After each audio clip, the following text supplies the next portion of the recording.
Sa kabila ng ingay sa politika at matinding laban sa katiwalian, nananatiling determinado si Pangulong Ferdinand R. Marcos Jr. na magserbisyo sa bansa. I'm here to serve. I'm not here for myself. I'm not here for,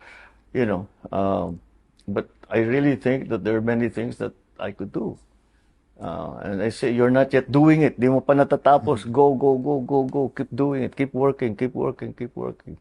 Kulang pa, kulang pa, kulang pa. Sa kanyang pinakabagong podcast, ibinahagi ng presidente ang kanyang pagtutok sa paggawa ng mga reforma na hindi lamang makabubuti ngayon, kung hindi hanggang sa susunod na administrasyon. My hope, and the reason the structural change is important, is because kahit wala na ako rito, sana yung mga pagbabagong na simula namin o na tumatakbo na, matuloy-tuloy na para hindi na matanggal. Tiniyak din ni Pangulong Marcos ang pagpapatupad ng mga napapanahong polisiya na angkop sa nagbabagong panahon. We spend hours with my advisors thinking, think out of the box.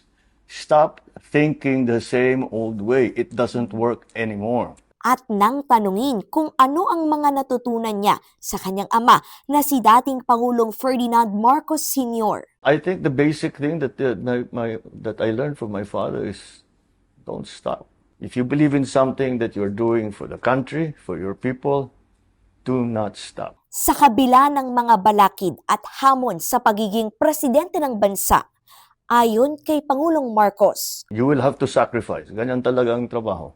You will have to sacrifice. Masasaktan ka, you will have to make sacrifices, but don't stop. You will fail. You have to stand up again. Don't stop. Kalezal Pardilia para sa Pambansang TV sa Bagong Pilipinas.